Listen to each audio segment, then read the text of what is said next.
March of 1881. The storm had been raging for 12 days, and the town of Stone Ridge, Colorado had ceased to exist. It was still there technically. The buildings, the streets, the little white church with its proud steeple, but none of it could be seen. The snow had fallen without pause, without mercy, driven by winds that screamed down from the peaks like the voices of angry gods. Drifts had climbed past windows, past rooftops, past chimneys. 25 feet of white silence pressed down on the valley floor, and the people trapped within their buried homes were running out of air, out of food, out of hope. But high on the southern cliff face above the valley, in a dwelling carved into the living rock itself, a man and a woman sat by their window and watched the storm spend its fury against stone that had stood for 1,000 centuries. Cornelius Sterling poured 2 cups of coffee and handed one to his wife. His hands were callous, steady, the hands of a man who had spent 20 years reading the grain of stone, the way a musician reads a score. He was 43 years old, with a body that had been hardened by labor and a face that had been softened by the woman beside him. Abigail Sterling took the cup. She was 38, 5 years his junior, with the quiet intelligence of a woman who had once taught children their letters and now taught herself the secrets of sandstone. Her hands, once soft from holding chalk, were chapped and strong. "They will come looking for us," Cornelius said quietly. "Once this breaks." Abigail looked out the window at the white void that had swallowed the valley below. Her husband had built them a home that could not be broken. That much was clear now. What was not clear was whether that home could save anyone but themselves. "They will come," she agreed. "The question is whether there will be anyone left to come." 3 years earlier, the wagon road bent around the shoulder of a mountain, and suddenly the whole valley of Stone Ridge opened before them. The other passengers leaned forward to see. A mining town in the spring of 1878, full of fresh lumber and fresh ambition. A single muddy street lined with saloons and assay offices. Smoke rising from a dozen chimneys. Men with picks walking down toward the creek. Cornelius did not look down, he looked up. 300 feet of sandstone rose on either side of the valley, layered like pages in a book that had been written over 1,000,000 years. He could see the bedding planes, the old water lines, the places where softer rock had weathered back under harder ledges. His eyes moved across the southern face and stopped on a single feature, a great overhang of stone jutting out from the cliff like the brim of a hat, and beneath it a shadow where the rock had been scooped out by patient wind. A man sitting across from him snorted, "You lost, mister. The town's the other direction." Abigail answered before Cornelius could. "He is not lost. He is looking at his future." The wagon stopped at the edge of town. Cornelius climbed down and walked straight past the hotels and the saloons and the men hawking mining claims. He walked until he reached the base of the southern cliff. He put his palm flat against the sandstone, and he closed his eyes, and for the first time in many months of traveling, he smiled. Abigail stood behind him with their trunks and watched. She did not rush him. She knew this ritual. She had seen it in Philadelphia whenever he passed a building he admired. He was not touching rock. He was listening to it. She did not yet know that everything they had and everything they would ever be was about to be built on the answer he heard. Cornelius had not come to Colorado for silver. He had come to get away from wood. 20 years a stonemason in Philadelphia. 20 years of building the grand homes and public halls of a city that was proud of its stone. He had loved the work. He had loved the patience it demanded. But in the autumn of 1876, a builder named Marsden had hired him to consult on a 3-story boarding house for laborers. Cornelius had walked the site and told Marsden the foundation was wrong. The ground was hung. The load-bearing timbers were undersized. It needed stone piers. It needed a proper footing. Marsden had laughed. "Sterling, you stonemasons think every building is a cathedral. This is a rooming house for Irish track layers. Nobody's paying for piers. Cornelius had argued, but not hard enough, not long enough. He had taken his fee and walked away and let other men sign off on the plans. 6 months later, in a spring rainstorm, the north wall of that boarding house peeled away from the frame and the upper floor came down. 3 men died in their beds. One of them was 22 years old. Cornelius had not caused that collapse. He had warned against it, but he had not shouted. He had not refused. He had not planted himself in the doorway and made Marsden go around him. He had been polite, and 3 men had died, and the politeness had followed him every day since. He had told Abigail the story once on the train west. Only once. She had not asked again. She understood that some men carry their dead quietly, and the only thing a wife can do is not add weight. That was the reason he was walking west, not silver. He wanted to build one thing that would never fall, one thing that would stand after he was gone. And from the moment his palm touched that sandstone, he knew he had found the place where he would build it. The land office stood on the corner of First and Chadwick Street, and its clerk, Malachi Chadwick, was the man the street was named after. A cousin of the mayor, a friend of every wealthy man in the valley, a bureaucrat who had learned that paperwork was a kind of power. Chadwick was 40 years old, narrow in the shoulders and narrow in the mind. He looked up when Cornelius walked in with a folded claim sheet. "I want to file on a parcel of the southern cliff face," Cornelius said. "Federal public land, unclaimed." Chadwick unfolded the paper. His eyes moved down it. A slow smile began at one corner of his mouth. "You want to live on a cliff. I want to live in a cliff. Like a bird. Like a man who understands stone." Chadwick set the paper down. He folded his hands on top of it.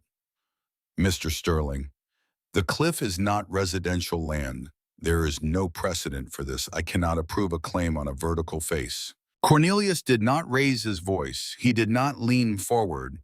He said, "Show me the statute." "Excuse me, show me the federal statute that distinguishes between horizontal and vertical public land for the purpose of homestead filing. If it exists, I will withdraw my claim." Chadwick's hands twitched. He did not move to find any book, because there was no such statute and both men knew it. $4, Cornelius said, and laid the coins on the counter. Chadwick took the money. He stamped the paper. His smile had gone away. As Cornelius turned for the door, Chadwick said one more thing quiet enough that the other clerks would not hear. "You will regret this. That cliff is no place for a man." Cornelius did not turn around. "Tell Mr. Whitlock that stone does not fear paper." He walked out. He did not yet know who Mr. Whitlock was, but he had said the name on a hunch, the way a man tests whether a door is locked, and by the silence that followed him through the office, he knew he had guessed right. Chadwick waited until the stonemason was gone. Then he put on his coat and walked 3 blocks down Main Street and up the porch steps of the half-finished house that everybody in Stone Ridge knew by sight. Josiah Whitlock's house was going to be the finest thing in the valley. 3 stories of imported Eastern timber. Glass windows shipped in from Denver at enormous expense. A wraparound porch from which the builder said a man could survey the whole town. It was costing $8,000, and Whitlock wanted everyone to know. Whitlock was on that porch when Chadwick came up the steps. He was a big man in a tailored coat with the kind of handsomeness that came from decades of being the wealthiest person in the room. He had made his money not by mining, but by selling parcels to miners. He owned the flat land of the valley, the only land people thought was worth owning, and every new arrival to Stone Ridge paid him directly or indirectly for the privilege of walking on it. "Josiah," Chadwick said, "a stonemason just filed a claim on the South Cliff." Whitlock frowned. "For what?" "To live in it. Carve a house into the rock, he and his wife." Whitlock laughed a short, surprised bark. Then the laugh stopped. Because Josiah Whitlock was not a stupid man, and he could see what Chadwick could not. If even one person in this valley lived comfortably on a piece of land that had cost $4, every man who had paid Whitlock $200 for a town lot would begin to wonder. What did you tell him? I tried to refuse. He knew the law. Whitlock nodded slowly. He looked down at his half-finished porch. Then he looked up at the cliffs on either side of the valley, cliffs he had never bothered to think about because no one thought about cliffs. Keep an eye on him, Malachi, him and his wife. I want to know what they do. That evening in the assay office, where the miners gathered to weigh their dust, Whitlock made a public joke of it. He leaned on the counter and told the room that the new stonemason wanted to live in a hole in the wall, that perhaps his wife laid eggs, that perhaps they should throw the man some worms since birds liked worms. The miners laughed. One of them laughed louder than the rest, a young man with dust still on his sleeves and hunger for approval in his eyes. His name was Thaddeus Redgrave. He was 26 years old. He had come to Colorado from the coal country of Pennsylvania, where his father had died in a cave-in when Thaddeus was 14, and he hated the dark, and he hated the earth pressing down on him, and he dug silver now because it was the only work he knew. But he laughed at Whitlock's joke as if it were the funniest thing he had ever heard, because Josiah Whitlock had noticed him, and being noticed by Josiah Whitlock was the only form of safety a young miner could find in Stonebridge. Maybe we should throw him worms, Thaddeus said. Birds eat worms. Whitlock clapped him on the shoulder, and Thaddeus Redgrave glowed. And somewhere high above them, under a shelf of sandstone, Cornelius Sterling was lighting his first fire at the base of a cliff he now owned. The women of Stonebridge did not invite Abigail Sterling to their teas, not at first.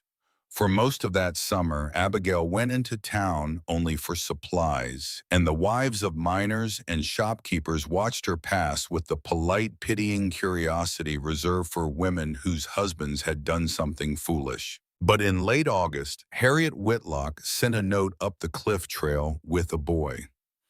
Mrs. Whitlock requested the pleasure of Mrs. Sterling's company at Wednesday tea. Abigail read the note twice. She did not want to go. She needed a spool of heavy thread from Mrs. Calloway, who would be there, and she needed it within the week. That was the reason she told Cornelius. That was the reason she told herself. Harriet Whitlock was 35 years old, handsome in a cold, practiced way, and she had ruled the female society of Stonebridge since the day her husband had arrived. She greeted Abigail at the door of the Whitlock parlor with a smile that had the temperature of a good knife. Mrs. Sterling, what a surprise! We thought you must be very busy carving. The parlor was full. 7 women arranged around a tea service, every one of them looking at Abigail as she stepped inside. The first 20 minutes were the ordinary cruelty. Harriet asked questions that sounded like interest and were not. How did Abigail manage without a proper kitchen? Whether she found it difficult to walk the cliff trail in skirts? Whether the wind up there kept her awake at night? Each question was a small hook, and Abigail unhooked each one with quiet, level answers, and the other women watched. Then Harriet set down her cup. Mrs. Sterling, I do hope you are not lonely up there, with no neighbors, no other women close by. A slight pause. No children's voices. The room went still. Every woman there knew, in a town the size of Stonebridge, a childless couple was not a private fact. And Abigail, as she sat there with her tea going cold in her hand, understood that Harriet Whitlock had been waiting all afternoon to use that sentence. She set down her cup. She did not blush. She did not look away. I am not lonely, Mrs. Whitlock. I have stone and I have books. Both of them speak less ill of me behind my back than most of the people I have met in this valley. A small intake of breath around the circle. Abigail was not finished. She turned slightly so she was not just addressing Harriet, but the whole parlor, and her voice stayed gentle, which made it worse. And if it interests any of you, our home on the cliff was warmer last winter than any house in this valley. We did not stuff rags into the walls. We did not wake with frost on our blankets. She looked back at Harriet. Did you? Nobody answered, because everyone in that room had stuffed rags into walls, including the Whitlocks. Abigail stood up. Please excuse me. Mrs. Calloway, I will call on you at the store another day. She walked out. On the cliff trail, halfway up, she stopped and stood very still. Her hands were shaking not with fear, but with a rage she had been containing for the full hour. She closed her eyes and breathed until the shaking passed. Then she climbed the rest of the way home and did not tell Cornelius because there was nothing he could do, and she did not want him to carry it. What Abigail did not see and could not see was the conversation that happened in the Whitlock house that night. Harriet sat across from Josiah with her fist pressed tight in her lap. That woman humiliated me, Josiah, in my own parlor. She said our house was cold. Josiah Whitlock had already been nursing his private economic reasons to dislike the Sterlings. Now he had a personal one. His wife had been made small in front of the women she ruled, and he would not forgive that. Don't trouble yourself, he said softly.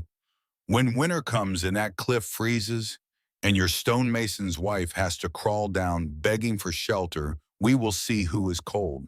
He was looking into his glass when he said it, but he was not thinking of winter. He was thinking about what he could do before winter. Construction of the Swallow's Nest began in the second week of June and continued for 14 months. Cornelius did most of it himself with Abigail beside him whenever her other work allowed. He worked the way he had always worked, patient, slow. The enemy of permanence, he liked to say, was haste. The main chamber would be 20 feet wide and 15 feet deep with a ceiling rising to 8 feet at its peak.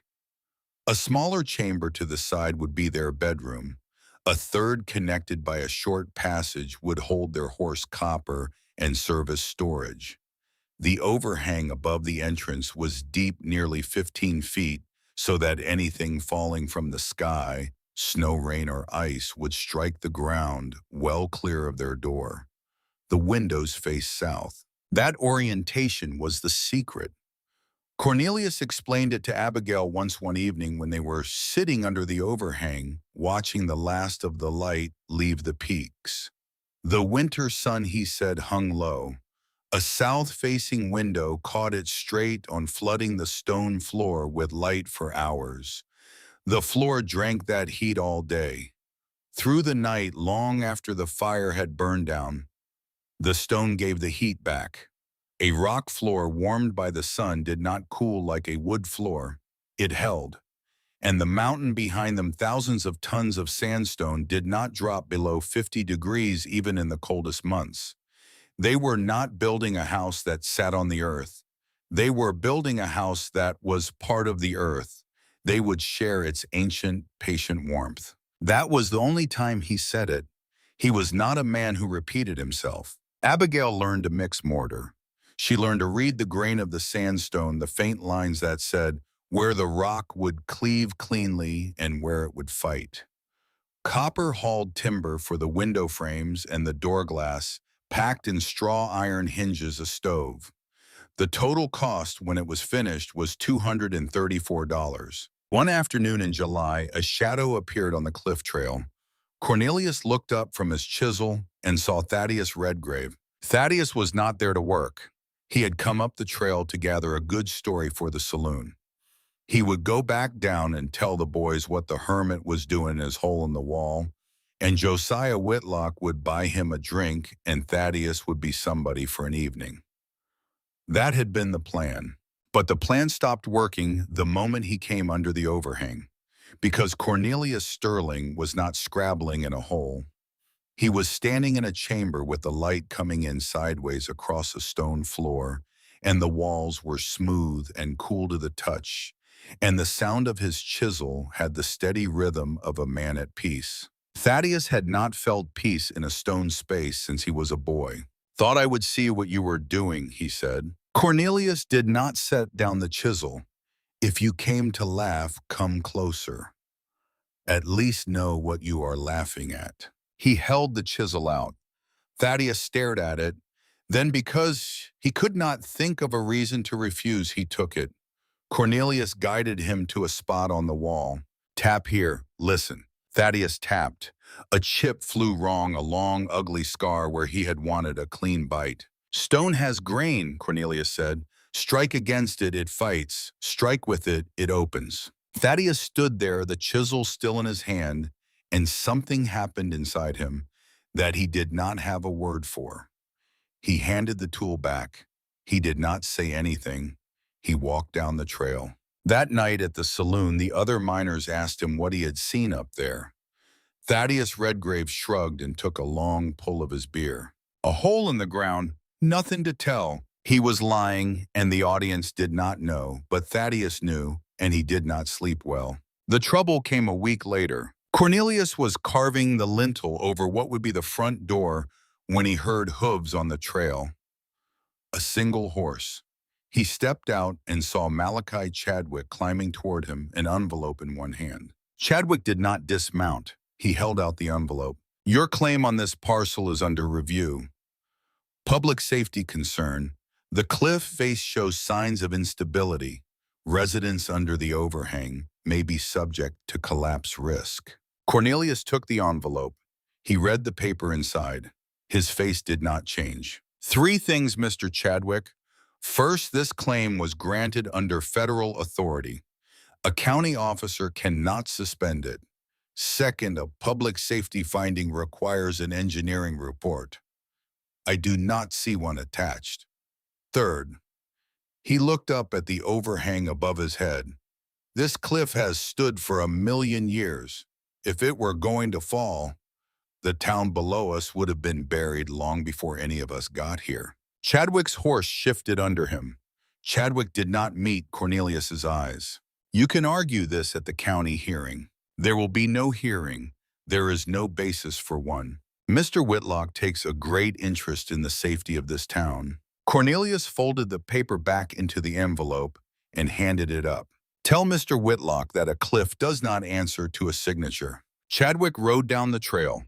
He did not look back. That night, Abigail sat by the window with the envelope open on her knee. She had read it. She had listened to Cornelius explain why it could not hold. She understood, and still she asked the question. Cornelius, if they find a way, if they take it back. Cornelius was turning the chisel in his hands. He did not look at her. Stone is everywhere, Abigail. There are other cliffs. Abigail watched him. She had been married to this man for 17 years, and she knew when his mouth was telling her one thing and his eyes were telling her another. His eyes were not looking at other cliffs. His eyes were looking at Philadelphia. At the place where 3 men had died because he had been polite. He had come to Colorado to build one thing that could not be taken from him, and if Josiah Whitlock took it, Cornelius Sterling would not only lose a house, he would lose the reason he had come west. She did not press him. She got up and banked the fire and went to bed and lay awake. In August of 1879, 14 months after Cornelius had first struck the cliff with a chisel, the Swallow's Nest was finished. It was a modest home by the standards of Stone Ridge's boomtown ambitions, but it was beautiful in its simplicity, a dwelling that seemed to have grown out of the cliff, its 3 windows catching the morning sun, its doorway sheltered under the great brow of stone. Word spread. People came to gawk from the valley floor. Some shaded their eyes and stared up and said nothing. Others laughed. The Swallow's Nest, they called it. And Josiah Whitlock, standing on the porch of his 3-story house, looked up at the cliff and said loud enough for his foreman to hear, I give them 1 winter, 1. The first winter was merciful. Snow fell, but not cruelly. Temperatures dropped, but never to the killing cold the high country could produce. The Sterlings moved through the season in a quiet comfort they had not known in Philadelphia. Down in the valley, Stone Ridge burned cordwood by the ton.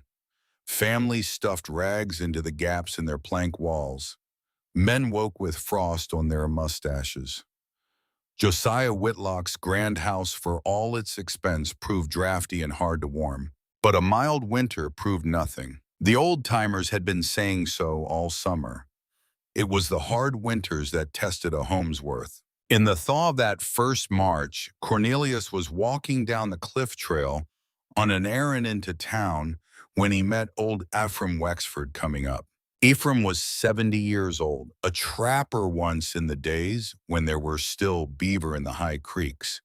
He was one of the few men left in Stonebridge who had lived in country that had no towns in it at all. He had lost 2 fingers to an old frostbite, and he walked with stoop, and when he looked at a man, he looked at him the way a man looks at weather. Ephraim stopped on the trail. He lifted his chin toward the overhang above them. A mild winter is a liar's promise, stonemason. The mountain smiles at you once, so you'll stay and find out what it can do. Cornelius set down the satchel he was carrying. I know. So tell me, did you build that nest for the winter that just went, or for the winter the mountain is saving up? Cornelius looked up at his own front door, at the stone face of the overhang, at the south-facing windows where even now a pale band of afternoon sun was crossing the sill. For the worst winter you can imagine, old man. Ephraim Wexford held his eyes for a long moment. Then he glanced up at the sky, at the pale blue over the peaks, and what he said next, he said quietly, the way a man gives a warning he does not expect to be heeded. Good, because what is coming will be worse than you can imagine. He walked on up the trail past Cornelius toward the wind and the cliff and the long spring to come. Cornelius stood where he was for a while after the old man had passed. A cold finger of air came down the canyon. Far below in the valley, the bell of the assay office was ringing for the afternoon weighing. The sound carried up the stone. It was a small, busy, confident sound, the sound of a town that did not yet know anything was wrong. He picked up his satchel. He started down. He did not know, and Abigail did not know, and the 17 dead did not yet know that nearly 2 years were left before the sky would open the way old Ephraim Wexford had promised. But somewhere above the peaks, in a place no almanac could read, the weather was already gathering. And down in the valley, in a house with imported glass and a wounded wife and a grudge, Josiah Whitlock was already deciding what he would do long before the snow arrived to make sure the stonemason on the cliff did not outlast him. By the summer of 1880, Cornelius Sterling was no longer building a home. He was building for a siege. Abigail noticed it first in the small things. The extra rope coiled in the storage chamber. The iron rings Cornelius drove into the clay face along the upper trail. 8 of them spaced the way a man spaces anchors when he expects to lower someone down in a hurry. The way he began to buy flour by the 50-pound sack when they needed 20. The crate of wool blankets that arrived on a Denver freight wagon one afternoon in July. 15 blankets. They were 2 people. She watched him stack them on the shelf he had carved for that purpose. She watched him step back and count them. She watched him add 3 more that he had folded separately in a trunk. She did not speak until he had finished. Cornelius. He turned. You are not laying in for 2, you are laying in for 20. The silence between them was the silence of a thing that had been true for months and not spoken. I am laying in for a winter in the mountains. You are laying in for them. She did not say the word them with any bitterness. She said it the way a doctor says a diagnosis. She had watched him choose this piece by piece through the whole of that summer. The extra blankets, the rope, the second sack of coffee, the long talks with the dry goods clerk about how many months of meat salted properly would keep in a cool stone chamber. He had not asked her opinion on any of it. He had simply quietly prepared to bring strangers into their house. And the strangers were the people who had laughed at them. Cornelius set down the blanket he was holding. I do not need them to deserve it, Abigail. I need myself to deserve it. She understood what he meant. She had understood it before he said it. Some debts were not paid where they were owed. Sometimes a man carried a thing across a continent and paid it to a different set of strangers because the original ones were past the reach of paying. She did not argue. She climbed up onto a low bench and began to fold the blankets he had left, her hands moving the way they had once moved on a classroom slate. That night, lying beside him in the stone dark of their bedroom, she said something she had been holding for a long time. You know, saving them does not erase Philadelphia. I know, but not saving them makes a second Philadelphia. She was quiet a long while. She could hear the spring seep behind the wall, the slow, patient water moving through the sandstone the way time itself moves through stone. She could hear her own heart. She spoke finely into the dark so softly that if he had been any further from her, he would not have heard. I have a Philadelphia too, Cornelius, I never told you. He turned toward her. She did not go on. She had meant to. The sentence had been inside her for 10 years. But the dark was very thick, and the words caught in her throat, and she turned her face toward the stone wall and closed her eyes. He did not ask. He knew her. She would tell him when the weight of not telling became heavier than the weight of telling. He only reached across the space between them and laid his hand flat on her shoulder and let it rest there until her breathing evened out. But he lay awake for a long time. A man thinks he knows the whole shape of his wife after 17 years. And then she says one sentence in the dark, and he understands that he has only ever seen the surface. Thaddeus Redgrave came up the cliff trail on a Sunday in late July. He was not expected. Cornelius was sitting on a stone bench outside the entrance, sharpening a chisel, and he looked up when he heard footsteps and did not show any surprise. He simply moved his tools over so there would be room on the bench for another man and went back to his work. Thaddeus sat down. He was 26 years old. His hands were black with coal dust from a morning shift. He had meant to say a great many things on the climb up. He said none of them. What he said instead, after a long minute of watching the chisel move, was, "Show me the grain on that one." Cornelius showed him. Every Sunday for the rest of that summer, Thaddeus Redgrave climbed the trail. He did not talk much. He lifted stones. He hauled water. He watched Cornelius carve a small second window into the storage chamber. One afternoon, when they were resting in the shade of the overhang, with the valley laid out below them like a map, Thaddeus surprised himself by speaking. "My father died under a roof like this one. Not like this one. I mean, under stone. A coal seam in western Pennsylvania. I was 14. They brought him up in pieces in a canvas bag."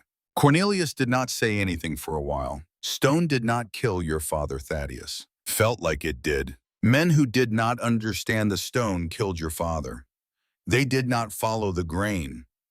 They did not brace the ceiling where it needed bracing. Stone does what stone does when men treat it wrong. That is not the stone's fault." Thaddeus looked out over the valley. His eyes were wet, but his voice stayed level. "I have not slept a full night since they buried him. I go down into a mine every morning, and I listen for the sound of the earth getting ready to come down." "You are listening for the wrong thing, son. You should be listening to how the men before you put the timbers in." They sat a while longer. Thaddeus Redgrave did not know it yet, but something inside him had begun the slow work of unfastening itself from the 14-year-old boy who had watched a canvas bag come up a shaft. He did not know either that Josiah Whitlock had begun to notice his absences from the Sunday saloon. The confrontation came on a Tuesday night at the Miners' Rest. The bar was loud with the end-of-shift crowd. Whitlock was not a saloon regular, but on Tuesday nights he liked to come in and be seen to stand the occasional round to remind men where their prosperity came from. Thaddeus Redgrave was at a corner table with two other young miners nursing a beer when Whitlock's shadow fell across him. "Redgrave," Thaddeus looked up. "I hear you are learning to be a bird." A few laughs from the surrounding tables. The laughs were not as full as they would have been a year ago. Men were watching. "I've been helping Mr. Sterling with some work." "Yes, sir." Whitlock smiled. It was not a cruel smile. It was worse than a cruel smile. It was a patient paternal smile, the smile of a man who owns the ground another man is standing on. I have two minds in this valley, Thaddeus. They need loyal men. Men I can count on. Men who do not spend their Sundays crawling around on cliffs with eccentric stonemasons. The saloon got a little quieter. I am a loyal hand, Mr. Whitlock. I am sure you are.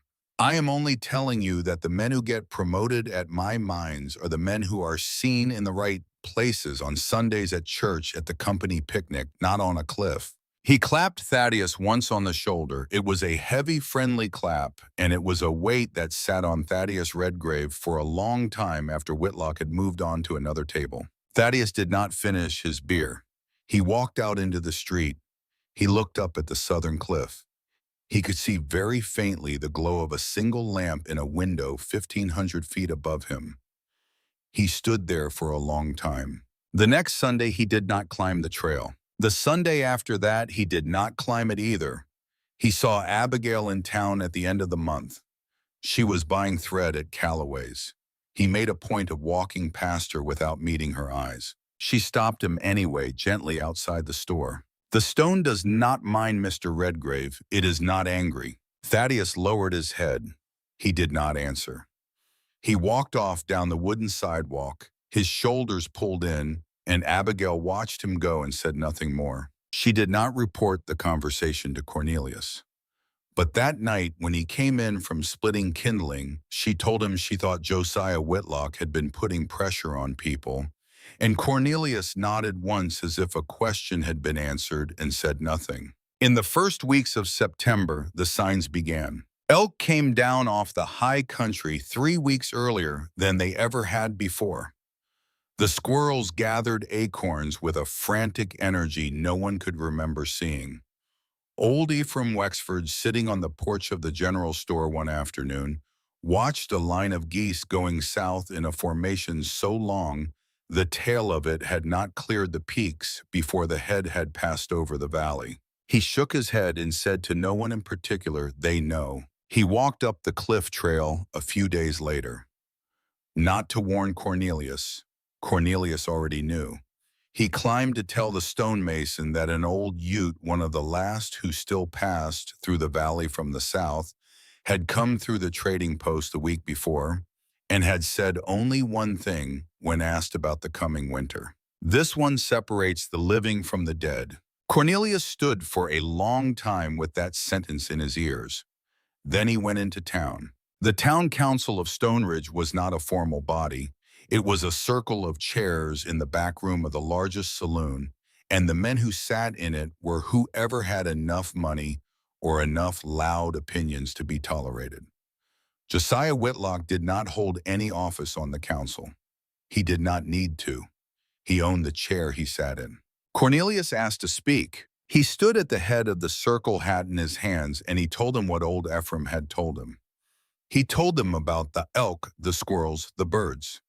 He told them the old Ute sentence. He did not dramatize. He told them only that he believed, as a man who had lived 2 winters in this valley and listened carefully to the men who had lived many more, that the coming winter would be unusually hard, and that every family in Stoneridge should lay in at least 3 months of food and firewood, should reinforce their roof timbers against heavy snow load, and should know a second exit from their house in case a door was buried. There was a silence. Then Josiah Whitlock laughed. It was a soft, almost affectionate laugh, the kind that turned a serious man into a child making things up. "Mr. Sterling, you are a stonemason, not a prophet.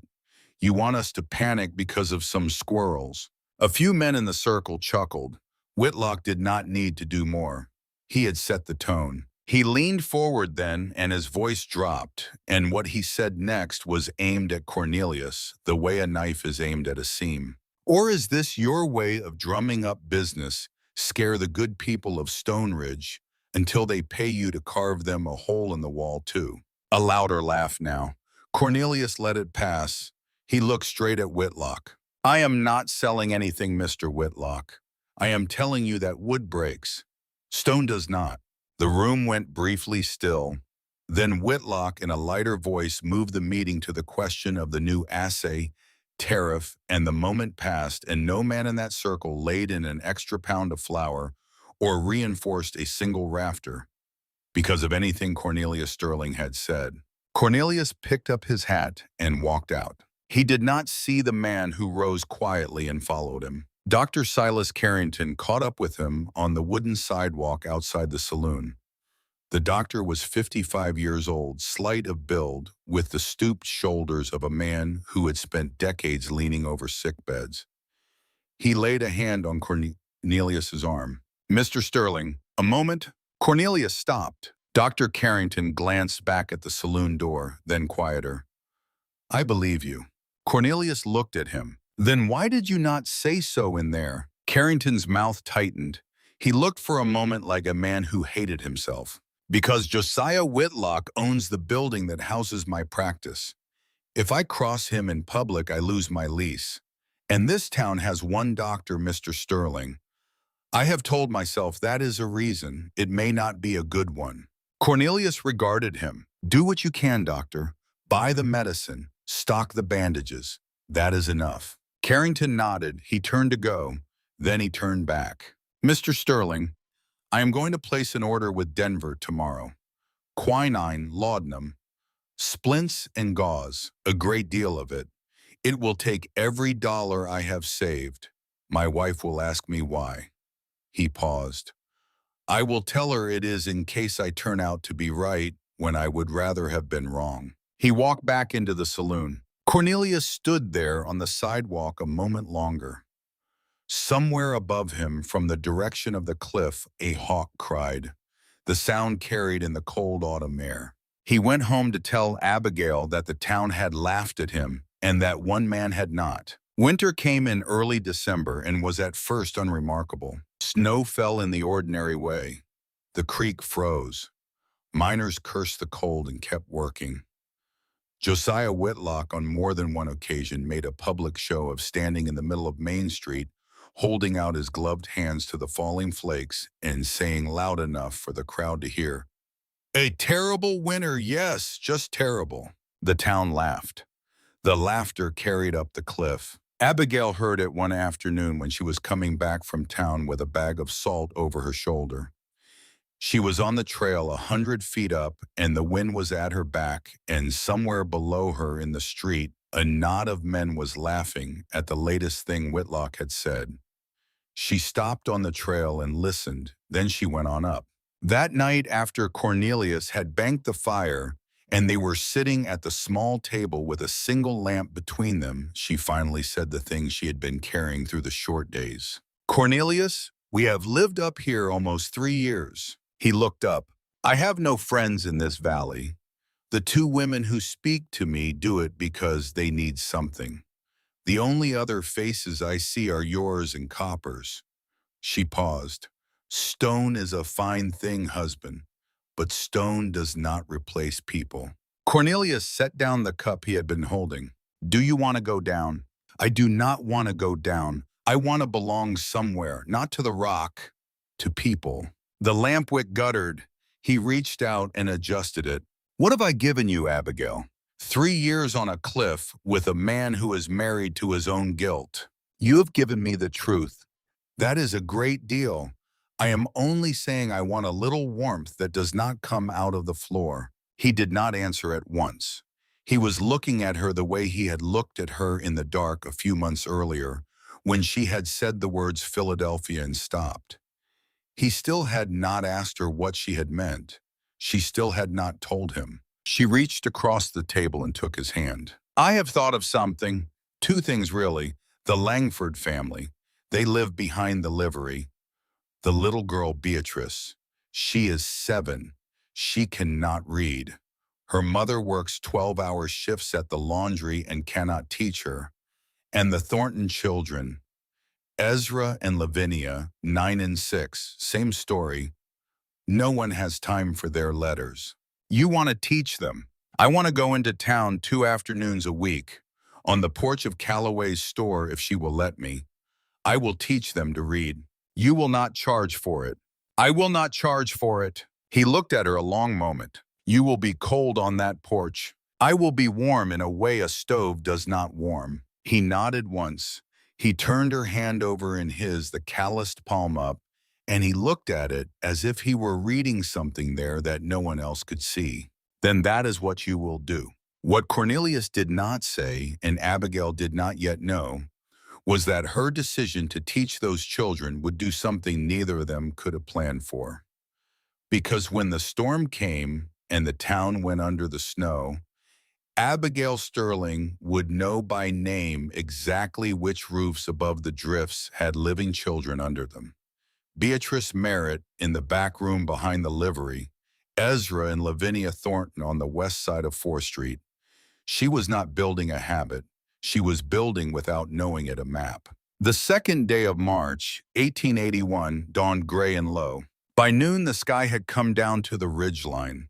By 3 in the afternoon, the first flakes were falling, and they were the wrong kind. Too small, too fast. A stonemason's wife looked up from her porch lesson on the letter M and saw the air go white in a way that made her stand up and call the 3 children inside. It did not stop. Cornelius was on the cliff when the snow began. He watched it come down through the afternoon and understood by the smallness of the flakes and the particular silence underneath them what was coming. He brought copper into the stable chamber. He checked the ropes. He checked the iron rings. He brought Abigail up the trail an hour later when she came back from town with her books in a sack over her shoulder, and he did not let her go down again. The first day of the storm was only heavy snow. The second day, the wind began. The third day, the wind did not stop. By the third day, 2 feet of snow covered the valley floor. By the fifth, the lower windows of every house in Stonebridge were buried. Men tunneled out through upper windows and shoveled madly against a sky that filled in their holes faster than they could empty them. Josiah Whitlock ordered his servants to clear the entrance to the wraparound porch 3 times in a single morning. Each time the drift returned higher than before. On the third day of the storm, Cornelius Sterling saw a shape moving at the base of the cliff. He was looking out the main window, which by then was a narrow slit between the overhang above and the drift below, when a motion in the valley caught his eye. A dark figure, low, crawling more than walking through snow that reached to its chest from the direction of the old trapper's shack at the edge of town. He knew at once who it was. Abigail. She came at the tone of his voice. Old Ephraim Wexford had decided in whatever way a 70-year-old man alone in a log shack decides such things that he was not going to die in that shack. He had remembered the cliff trail. He had put on every coat he owned. He had gone out into the storm. He was halfway to the base of the cliff. 200 yards left. He fell. He got up. He fell again. Cornelius was already pulling on his boots. "Cornelius, I have to. I know you have to.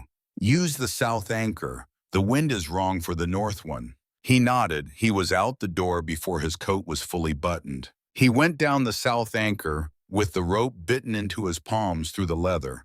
The wind tried to push him sideways off the face. The snow drove into his eyes so hard he had to keep them half closed and navigate by the feel of the rope. He reached the snow surface 40 feet below his own doorway and let go of the rope and dropped into the drift. Walking the last distance to old Ephraim took him the better part of a quarter hour. The old trapper was face down in the snow when he reached him. Cornelius turned him over. Ephraim's lips were blue. His breath was a thin rasp, but he was alive. Cornelius got him onto his back and carried him step by step to the foot of the cliff. He tied the rope around Ephraim's chest under the arms, climbed the rope himself, and then hand over hand from above with Abigail hauling beside him, they pulled the old man up to the ledge. Abigail had hot water waiting. She had blankets by the stove. She stripped Ephraim Wexford out of his frozen coats and wrapped him and put hot compresses on his face and his hands, and for 3 days she sat by him as he burned with fever. He talked in that fever. He talked about a cabin on the Green River and a woman named Cordelia who had waited up for him a whole winter when he had been given up for dead. He talked about the 2 fingers he had lost in a trap and the partner who had held him down while a surgeon took them. He talked about things he had not told anyone in 30 years. Abigail did not interrupt. She changed the cloths. She spooned broth into him. She sat with him through the longest nights of her life. On the 6th day, the fever broke. Ephraim Wexford opened his eyes.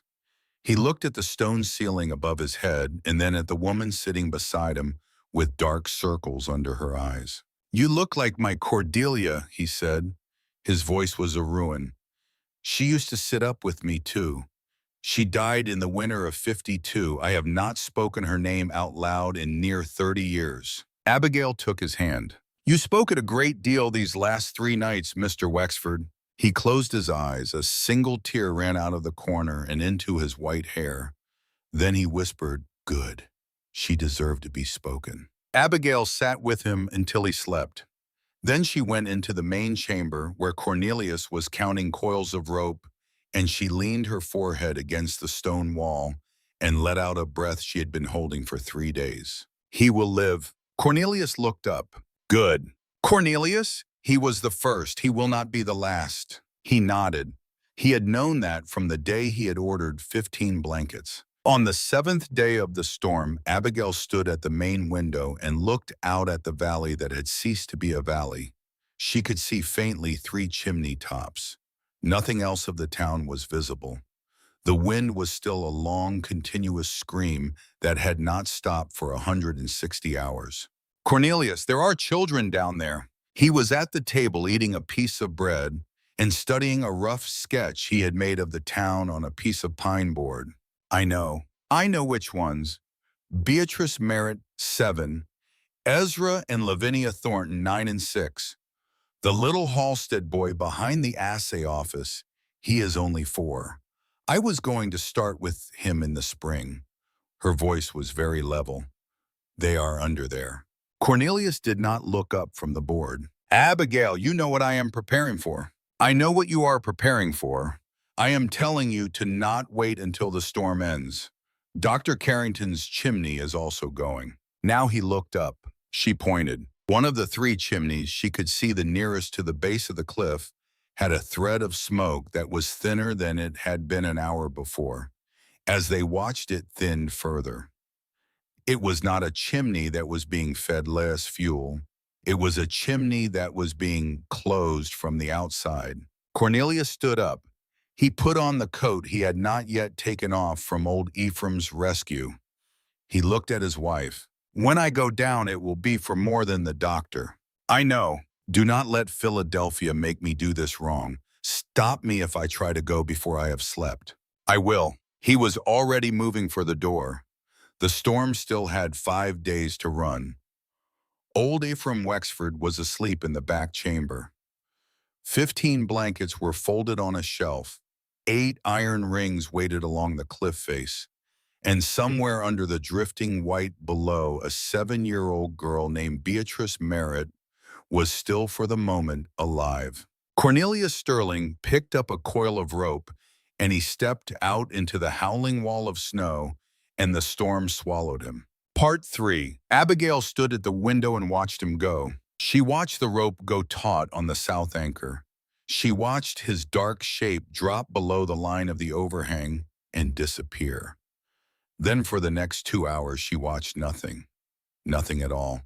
The snow was too thick to see the base of the cliff. She did not sit down. She did not eat. She stood at that window with her palm flat on the cold glass, and she counted her own breaths, and she prayed in a way she had not prayed since she was a girl. And every few minutes she said his name out loud to the stone room, because saying it was the only thing she could do that felt like helping. At the base of the cliff, the wind had nowhere to go. It came screaming down the valley, hit the south face, and peeled around it with a force that tried to strip Cornelius from the rock itself. The drift at the foot of the cliff was 12 feet deep. He dropped into it, came up to his chest in loose powder, and had to dig himself out of his own landing. Then he began to walk. Dr. Carrington's chimney was 40 yards from the base. It should have been a minute's walk. It took him 20 minutes. He went by memory because he could not see. He went by the slight curve he knew was the edge of the ditch that ran along the back of the livery. He went by the one broken fence post he had to feel with his gloved hand to confirm he was still in the right alley. When he reached the chimney, he found what he had feared. The brick stack rose 2 feet above the snow now, but the top had iced over almost completely.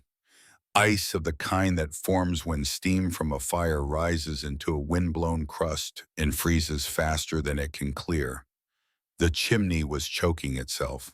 Below it, down in some buried kitchen, Silas Carrington was breathing his own smoke. Cornelius climbed up onto the brick stack. He had nothing to work with but a short iron pry he had tied to his belt. He could not kneel. The wind would have taken him. He had to lie across the top of the chimney on his stomach and chip at the crust with the pry blow by blow, while the heat from the fire below softened the ice just enough to make it fight him. His gloves soaked through in the first 10 minutes. The leather did not help after that. The iron pry in his bare hands began to tear skin with every impact. He could feel it. He did not stop. Down below in a kitchen he had never entered, a doctor who had bought medicine out of his own pocket was on his knees in a pile of coats because he could no longer stand. The doctor's wife had her head on the doctor's shoulder. Neither of them had spoken in 2 hours. They were not unconscious.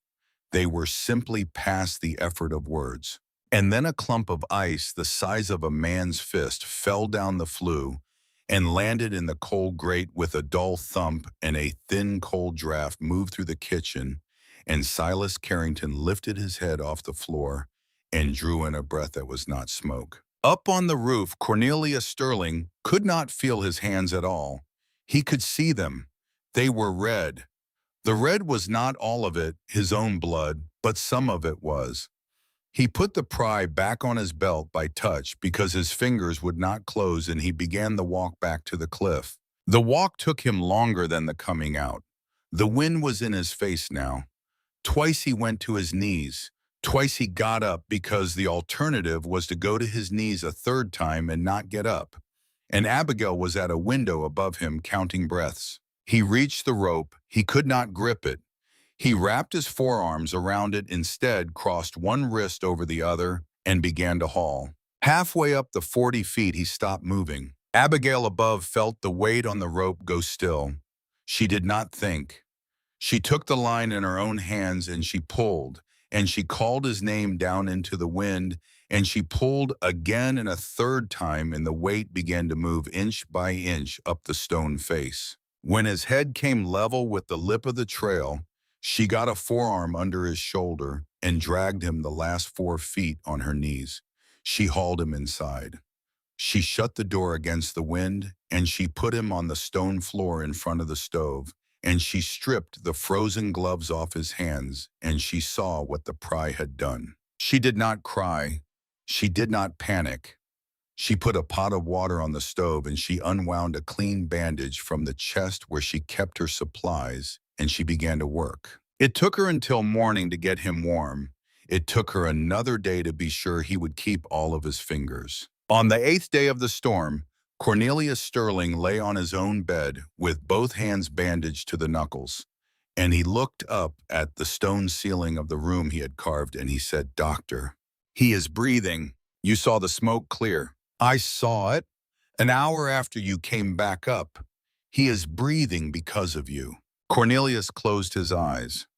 The old weight that had lived on his chest since Philadelphia lifted not fully, not forever, but by some fraction. For the first time since a spring rainstorm in 1876, he had shouted, and the shout had saved a man instead of failing to save 3. He fell asleep. Abigail sat beside him on the stone floor for a long time. Then she got up and she went back to the window because the storm still had 4 days to run, and 17 people she knew by name were still under the snow. The storm broke on the 12th day. The wind did not taper. It stopped. A man who has lived under a long wind knows that sound, or rather the sudden absence of it, the way he knows his own heartbeat. The air went still. The pressure changed. A pale, shocking sun came through the last thin veil of cloud and lit a world that no one who looked out into it fully recognized. Stonebridge was gone, not destroyed, not yet visible as destroyed, simply erased. A smooth white sheet lay across the valley where the town had been. A few chimneys broke the surface like the last knuckles of drowning men. The church steeple was a single dark line leaning slightly east, as if the weight of the snow had finally begun to tip it over. Cornelius Sterling stood at his doorway with a coil of rope over his shoulder and looked down into that whiteness for perhaps 10 seconds. Then he turned to Abigail. "We go." He had slept 4 times in the 6 days since he had come back up the rope with torn hands. She had made him. She had taken his shovel out of his hands twice. She had held him to the rule that a dead rescuer rescues no one. His hands were still bandaged. He could grip the rope now if he did it carefully.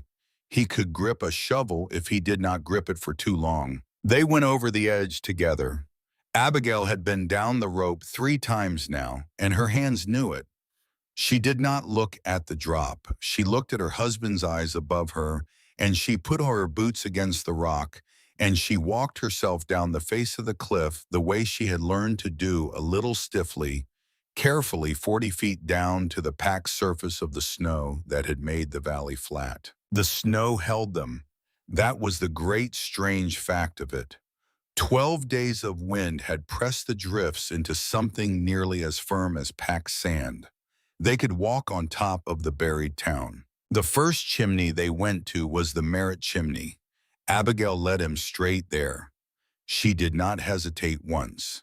Behind the old livery stable, 4th roof line from the cliff, the brick stack that belonged to the back room where a 7-year-old girl had been learning to spell the word cat. The chimney was still putting up smoke, a thin gray ribbon, alive. Cornelius began to dig. Abigail lay flat on the snow and put her face close to the chimney stones, and she called down the flue. "Beatrice, Beatrice Merritt, it is Mrs. Sterling. Can you hear me?" A long, frightening silence. Then a small, thin child's voice, very far away, said, "I can hear you." Abigail Sterling closed her eyes, and for the first time since the storm began, she allowed a single tear to leave her eye. It froze on her eyelash. She wiped it off with the back of her glove, and she spoke again in her teaching voice, the voice Beatrice had learned the letter M in. "You are going to be fine. Mr. Sterling is going to dig a stairway down to you. I want you to tell me who is with you. Mama and Papa and Ambrose? Ambrose is sleeping." "How long has Ambrose been sleeping, Beatrice?" "Since yesterday." Abigail looked up at Cornelius. He was already cutting steps down into the snow with a shovel he had brought from the stable chamber. They dug for 6 hours. They got a shaft down to the Merritt chimney, and then another shaft angled across to the window of the back room. When Cornelius broke through the glass, the air that came out of that room was sour with too many breaths and not enough fire. Mrs. Merritt was holding her 5-year-old son in her arms, with her own body wrapped around him, and the boy was breathing barely. Mr. Merritt was on his knees beside the stove. Beatrice stood in the middle of the little room with her dress on straight and her hair combed because her mother had made her comb it that morning to keep her feeling like herself. Cornelius lifted the boy out first. Abigail took him. They carried him up the snow steps in relays. Beatrice came up last, walking on her own, one small hand in Abigail's. When they reached the surface and she saw the sun and saw the cliff and saw the dwelling 1,500 feet above her, she stopped. She looked up at it. She looked at Abigail. "Is that where we are going?" "Yes. It looks warm." Abigail crouched down in the snow, and she put her arms around the child she had been teaching to read, the child she had known by name under the drifts, and she held her for perhaps 15 seconds. Then she stood up, and they climbed. By noon, they had 6 people at the swallow's nest. By dark, they had 11. On the second morning, they went down again. This time, there was a new figure on the snow. Thaddeus Redgrave had dug himself out. He had been in the miner's bunkhouse when the storm began. It had taken him 8 hours of crawling and chopping to get himself up through a blocked upper window. He came across the snow plain toward the cliff with a shovel in one hand. His face was raw with frostbite. His eyes found Cornelius's across 20 yards of crust. He did not speak. He held out his free hand. Cornelius handed him a second shovel. Thaddeus Redgrave did not apologize for the Sundays he had stopped climbing the trail. He did not say anything about Whitlock at the saloon. He did not use words. He dug. He dug the way a man digs when words would not be enough to carry what he needed to say. For the next 14 hours, he did not stop. They reached a second chimney, the Thornton house. Ezra and Lavinia, the children, were both alive. The mother had a broken ankle from a rafter that had come down 2 days before. The father was dead, had been dead for 3 days, and she had not told the children. When Abigail came down through the snow stairway and saw the situation, she understood it in a glance, and she carried the 2 children up to the surface one at a time, and she gave the mother a moment alone with her husband before the men went back down to bring him up to a proper burial place later. Lavinia, 6 years old, did not cry. She held Abigail's hand the whole way up the cliff trail, and she did not let go even after they were inside. She sat on the stone floor of the main chamber, and she put her palm flat on it. "It is warm," she said to no one in particular. Nobody answered. Nobody had to. By the third afternoon of the rescue, the question of order became a question. They had finished the chimneys Abigail could see from above. They had walked further out now to the northern end of the buried town where the drifts were thinner over the rooftops, and the roofs themselves sometimes came up through the crust. Cornelius stood on the snow and pointed at 2 chimneys close to each other, 100 feet apart. "That one has smoke," he said. "That one does not." Thaddeus Redgrave beside him was already moving toward the one with smoke. "Thaddeus," he stopped, "the one without smoke. But if they have stopped burning a fire, it is because they cannot, or because they are running out of air. Either way, we go there first." Thaddeus Redgrave looked at him for a long second. Then he turned and followed Cornelius to the cold chimney. It was the home of a laundress named Matilda Blackthorne. She had 3 small children and no husband. Cornelius dug. When the shaft was deep enough, they could smell the room below before they saw it. Stale air. The woman and her children were all alive but all unconscious on the floor of the kitchen, where they had lain down together under a pile of coats and quilts when the chimney had blocked entirely. Abigail got down into the room first. She lifted the smallest child, a 2-year-old, onto her lap and put her own mouth over the child's mouth and breathed into the child in the slow, steady way a schoolteacher knows. And after 3 breaths, the child coughed, and after 4, she opened her eyes. The 2-year-old's mother was slower coming back.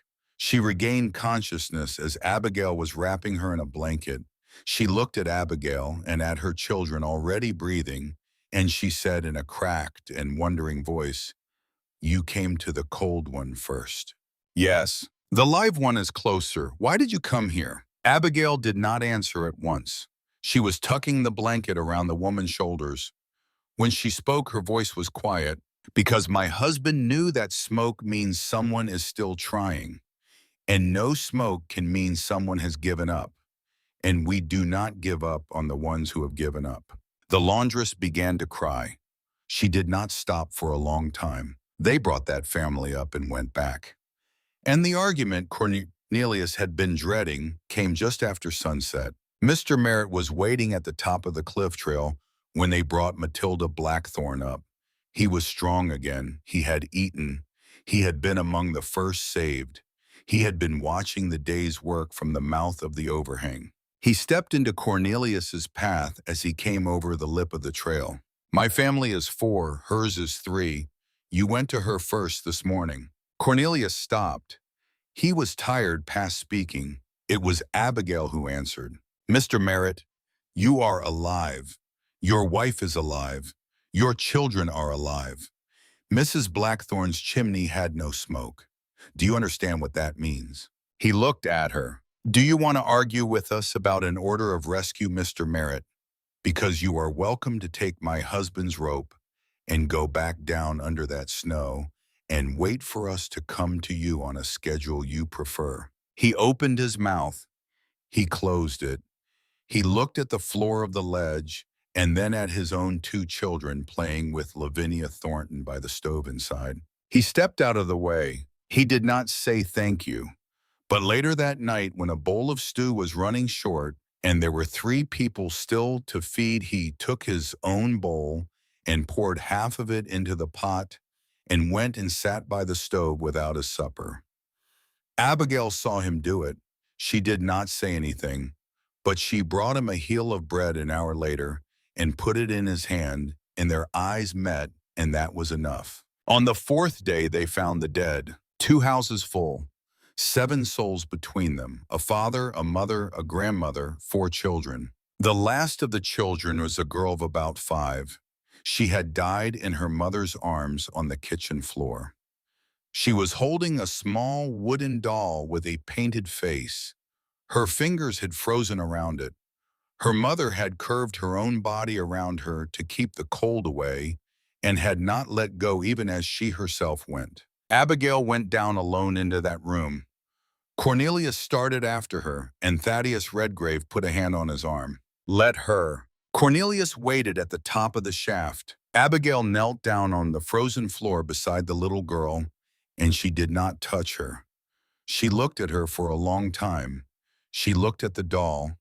She looked at the mother's arms, and her lips moved around a word she had not spoken aloud in 10 years. Cecilia. She had been 8 years old. Her arms had been thin. The bruises had come out from under her sleeves each Monday and faded by Friday and come back again. Abigail had gone once to the headmaster, and the headmaster had closed his office door and had said to her quietly that the Halsteads were the largest donors to the school, that a good teacher did not make trouble, that the girl was most likely simply clumsy.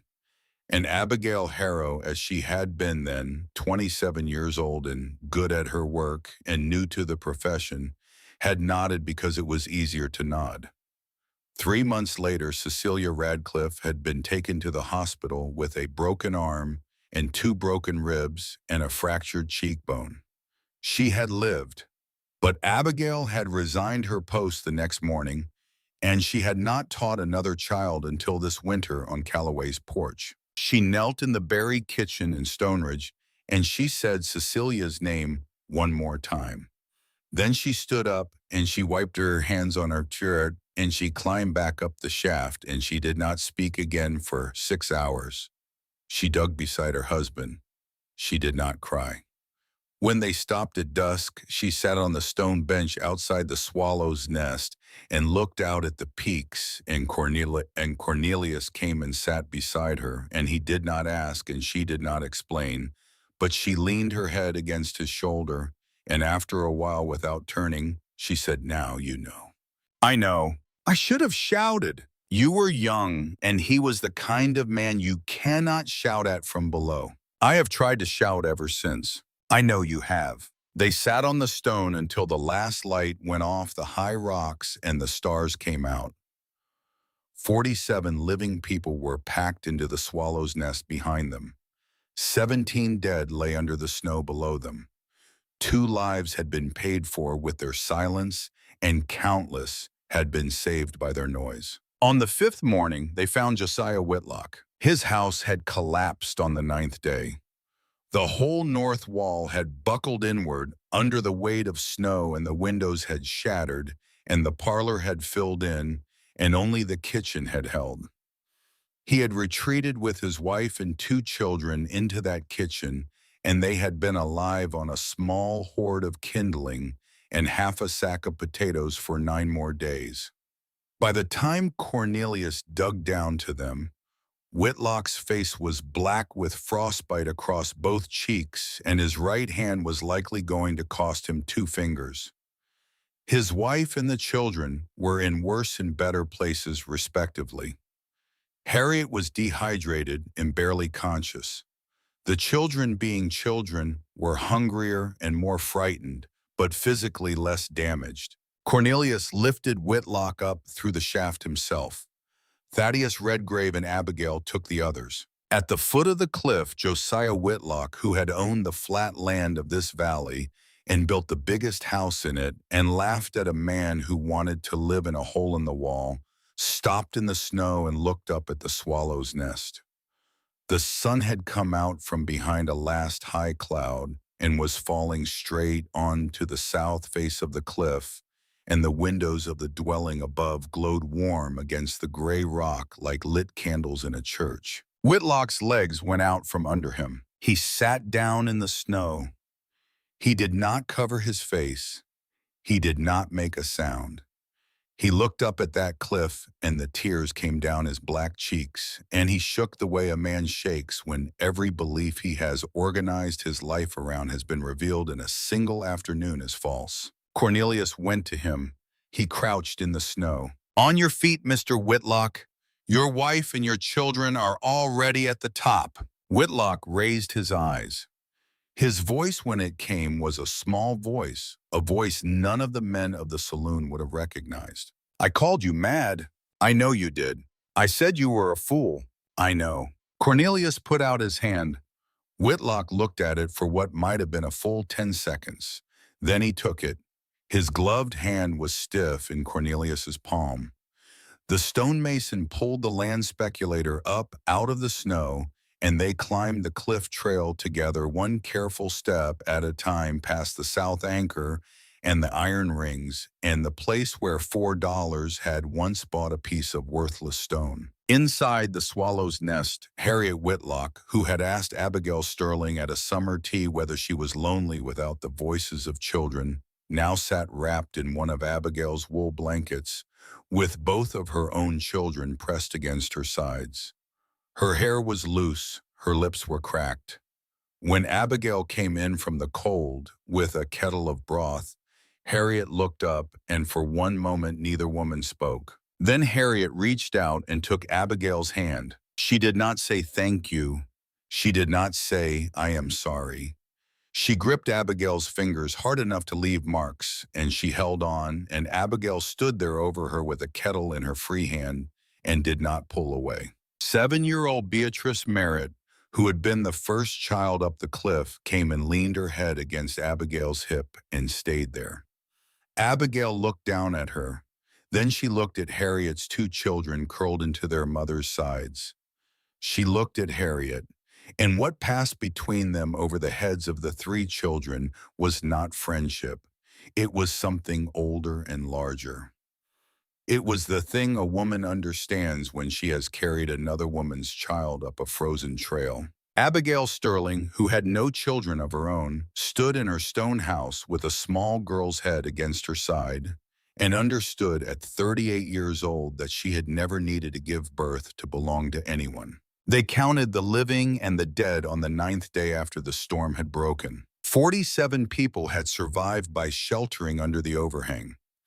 18 more had survived in their buried homes dug out by the rescue operation that Cornelius and Abigail and Thaddeus Redgrave, and eventually every man strong enough to hold a shovel, had carried through those bitter 8 days. 17 souls had perished. 2 homes had simply gone silent and would not be opened until the spring thaw. Dr. Silas Carrington, who had been the first man Cornelius had saved in the storm itself, did not rest in the week that followed. He worked in the swallow's nest by day, setting broken bones, treating frostbite, doling out quinine from the Denver order he had bought with his savings, and 3 men kept the fingers they would otherwise have lost. On the 7th day of that week, he sat down opposite Cornelius on the stone bench outside, and he did not speak for a long time. Then he said, I sat in that saloon. I heard Whitlock laugh at you. I said nothing. You bought the medicine, doctor. I bought the medicine because I was ashamed. I should not have needed to be ashamed. I should have stood up. You stood up eventually.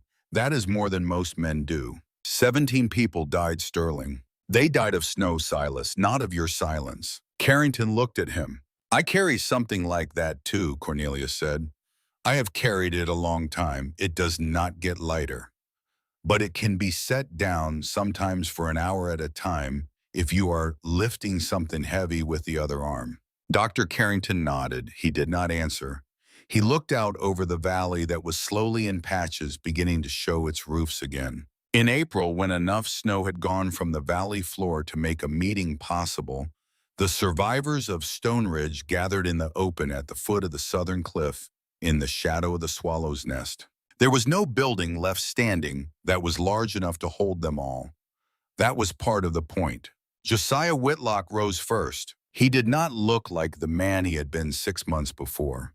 His face was healing in patches. His right hand was bandaged at the 2 missing fingers. He had lost weight. He stood bareheaded in the cold spring sun, and he spoke without any notes. I have spent my life, he said, building monuments to my own vanity, big houses, fine facades, things I wanted other men to look up at. He paused. He looked up past the crowd at the dwelling on the cliff above them. The Sterlings built something different. They built a thing that lasts, a thing that works with the land instead of against it. I mocked it. I called it a bird's nest. I told you all it was a joke. That nest sheltered us when my house came down. Their wisdom saved us when my money meant nothing. He turned to face the crowd itself then. Not Cornelius, not Abigail. The crowd. And I owe an apology to you, not only to them. I taught you over 5 years in this valley that money buys safety. That bigness means goodness. That a man different from the rest of us is a man to laugh at. 17 people died in this storm. Some of them died because of the snow. Some of them died because of us. Because none of us prepared. Because when a man stood up and told us what was coming, I laughed, and the rest of you laughed with me. The crowd was completely still. I will not ask you to forgive me. I will ask you to remember. And I will ask you to let me help rebuild with my own hands in the way Mr. Sterling teaches. He sat down. Abigail stood up then. She did not walk to the front. She spoke from where she had been standing beside Cornelius. Mr. Whitlock, you owe us no apology. We did not build our home to prove anyone wrong. Stone does not judge. A cliff does not remember an insult. We are all alive, and that is what matters. She looked around at the faces of the people she had pulled out of the snow with her own hands. The laundress, the Merritt parents, the Thornton mother with a crutch under one arm. Harriet Whitlock, white and quiet at the edge of the crowd. Thaddeus Redgrave, who had not sat down, who was standing behind the front row with his hat off. Stone Ridge will be rebuilt. The question is how. We can build as we built before, fast, cheap, hoping the next winter is gentle, or we can learn from what the land has taught us. We can build with the earth, not on it. We can make homes that will shelter the grandchildren of our grandchildren. She paused. She looked down at Beatrice Merritt, who had come to stand beside her without anyone asking. My husband and I will have no grandchildren of our own. That was decided 20 years ago by a fever neither of us asked for. But there are grandchildren coming into this valley, and the valley will need homes worthy of them. I intend to see that it has them. She sat down. Cornelius stood up only briefly. I will teach any man or woman in this valley who wishes to learn. The stone is patient. It will wait for us to understand. That was all he said. The rebuilding of Stone Ridge took 3 years. New homes rose along both walls of the valley, some carved into the sandstone. The way the swallow's nest had been, others built against the rock using the cliff as a back wall and the overhangs as natural roofs. Everyone faced south. Everyone used the weight and the quiet of the stone. Thaddeus Redgrave apprenticed himself to Cornelius in the first summer and stayed for all 3. By the second spring, he had built a small dwelling of his own into the eastern cliff. When it was finished, he brought Cornelius up the trail to see it. Cornelius walked the walls with his fingers. He tapped at the lintel with the back of his knuckle. He stood in the main chamber, and he looked at the line of the window, and he said only true. Thaddeus Redgrave smiled. It was as far as Abigail could later recall the first time she ever saw him smile, and she had known him for 7 years. Josiah Whitlock never rebuilt his 3-story house.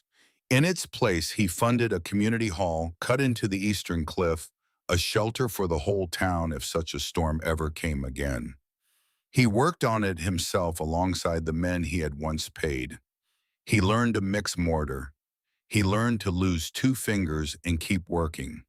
He died of a stroke in the spring of 1893 at the age of 61, and Cornelius Sterling built his headstone. Harriet Whitlock outlived her husband by 14 years.